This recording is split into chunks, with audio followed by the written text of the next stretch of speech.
சொல்லு பேமா. பயங்கர ஸ்னோ பத்தியா? ஆமா, நவம்பர் 9 தான் ஆகுது அதுக்குள்ள.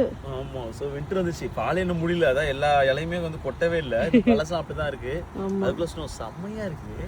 நல்ல ஸ்னோ, இவ்வளவு சீக்கிரமான ஸ்னோ. ஆமா, கிளைமேட் நல்லா இருந்த மாதிரி இருந்துச்சு, பட் ஸ்னோ. ஆமா, ஆனா நெக்ஸ்ட் வீக் கொஞ்சம் வார்ம் அப் ஆகுது, சோ கரைஞ்சிரும். இந்த ஃபால் பிளஸ் ஸ்னோ பார்க்க நல்லா இருக்கு. கலர்ஸ்லாம் வந்து பார்க்கிறதுக்கு நல்லா இருக்கு. ஆமா, சூப்பர்.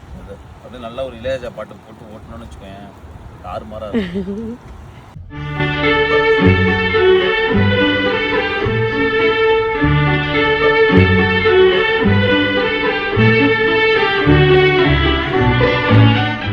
ஃபாலு வின்டர் வந்தாலே இங்கே வந்து சீக்கிரமாகவே இருட்டிடும். மணி இப்போ பார்த்தீங்கன்னா 4:45 5 தான் இருக்கும். பார்த்தீங்கன்னா இருட்ட ஆரம்பிச்சிருச்சு. அதுவும் ஸ்னோ வேறு பெய்யுது, சொல்லவா வேணும்.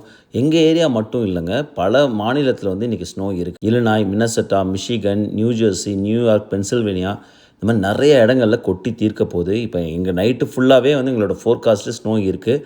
பார்ப்போம் காலங்காத்தால் ஊர் எப்படி இருக்குன்னு.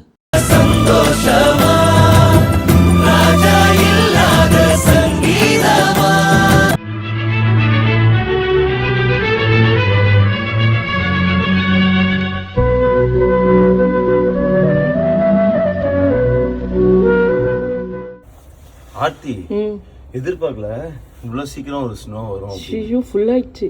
ஃபுல் ஆயிடுச்சா? நவம்பர் மாசம் அதுவும் வந்து ஃபர்ஸ்ட் வீக் தான் முடிஞ்சிருக்கு. பயங்கர ஸ்னோ. ஐ திங்க் லாஸ்ட் 3 இயர்ஸ்ல இவ்வளவு பெரிய ஸ்னோ இல்ல. மேக்ஸிமம் வந்து மிட் வெஸ்ட், ஈஸ்ட் கோஸ்ட் பக்கம் நல்லா வந்து ஸ்னோ. சந்தோஷமா உங்களுக்கு?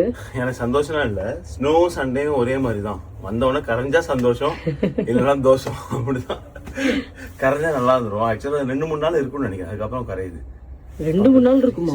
ஆமா, 2-3 நாள் இருக்கும் கண்டிப்பா. ஏன்னா வந்து அதுக்கப்புறம் தான் 50s அப்படி போகுது, கரையுது. ஐயோ சே, எவ்வளவு சீக்கிரம் வந்துருக்கணும்.